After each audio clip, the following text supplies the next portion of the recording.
kepercayaan Mahfud kian menciut.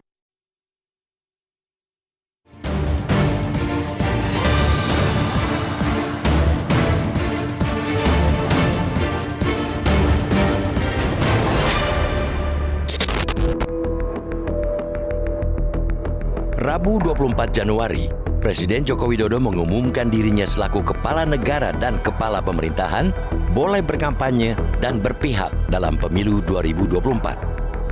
Rabu sepekan kemudian, 31 Januari, Menko Polhukam Mahfud MD mengumumkan dirinya mundur dari kabinet. Butuh waktu sepekan bagi Mahfud untuk mengartikulasikan antara ucapan dan realitas dalam tindakan Presiden tersebut. Jika Presiden sudah tiba di Jakarta hari ini, Mahfud rencananya akan menyerahkan surat pengunduran dirinya itu langsung ke tangan Presiden. Ketika datang dengan penuh penghormatan, maka pergi juga harus dengan penuh penghormatan, kata Mahfud yang telah mengemban jabatan Menko Polhukam 4,5 tahun lamanya. Meski rencana pengunduran dirinya itu sudah dalam beberapa hari ini disampaikannya ke muka publik, benak masyarakat tetap saja masih dipenuhi tanda tanya. Ada apa ini?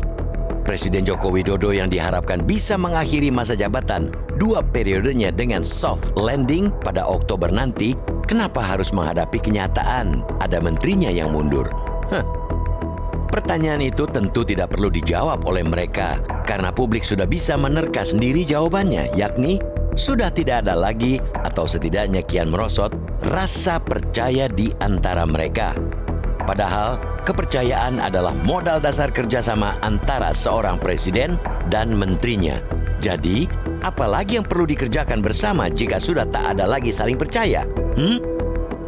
Hilangnya rasa kepercayaan di antara mereka itu tidak bisa dianggap sepele. Sebagai pembantu presiden, menteri adalah segelintir dari jutaan orang yang bisa dipercaya presiden untuk membantunya, termasuk menjaga rahasianya. Jika Mahfud sebagai orang kepercayaan selama 4,5 tahun saja sudah kehilangan kepercayaan pada presiden, bagaimana publik masih bisa menaruh kepercayaan pada pemimpin negeri ini untuk membawa bangsa ini menuju pada kegemilangan? Mungkin kepercayaan publik tetap ada, tapi kadarnya kian jauh berkurang. Sejauh ini, masyarakat puas terhadap kinerja Joko Widodo terutama karena guyuran bansos. Program itu berbanding lurus dengan tingkat kepuasan, mengalahkan pembangunan infrastruktur yang digenjot habis-habisan selama 9 tahun terakhir. Dengan rupa-rupa bantuan itu, sosok Joko Widodo dipersepsikan merakyat. Setidaknya itulah yang terekam dari hasil survei indikator politik dan Lembaga Survei Indonesia atau LSI pada Desember lalu. Berlatar belakang akademisi hukum dan 5 tahun lamanya menjadi ketua Mahkamah Konstitusi pada 2008-2013, Mahfud tentu telah memperhitungkan dengan cermat keputusan mundurnya itu. Pengalaman menjaga tegaknya konstitusi dan etika bertata negara itu membekali Mahfud bisa menangkap dengan jernih apa yang dimaksud Joko Widodo bahwa presiden boleh berkampanye dan berpihak, baik dari bentuk ucapan maupun tindakan. Dari sisi ketatanegaraan, Mahfud tentu menangkap ucapan dan tindakan presiden itu berbahaya bagi tegaknya konstitusi. Presiden yang masih terikat sumpah jabatan akan melaksanakan tugas sebaik-baiknya, selurus-lurusnya, seadil-adilnya telah memilih hendak berpihak. Hal itu bertolak belakang dengan perintah konstitusi yang tertuang di pasal 9 Undang-Undang 1945. Dari sisi politik, ucapan dan tindakan presiden itu juga berbahaya bagi rencana Mahfud yang pada pemilu ini mendampingi Ganjar Pranowo sebagai calon wakil presiden. Ucapan presiden itu justru memberi angin segar kepada lawan politiknya. Apalagi sejak awal Januari 2024, presiden rajin belusukan ke daerah, bahkan hingga pelosok di Pulau Jawa. Sembari meresmikan proyek infrastruktur kelas kabupaten, presiden menyapa rakyatnya dengan bagi-bagi bansos.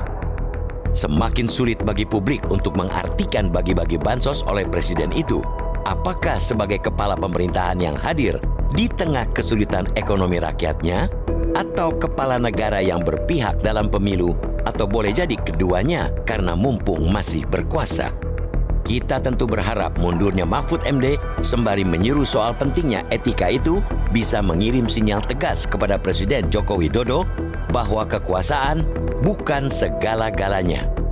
Jika pengunduran itu disampaikan secara tulus sebagai bentuk tanggung jawab moral, setidaknya bisa menjadi pengingat kepada Presiden bahwa di tingkat pembantunya saja tanggung jawab moral dipegang erat-erat, apalagi di level pucuk pimpinan tertinggi bangsa ini.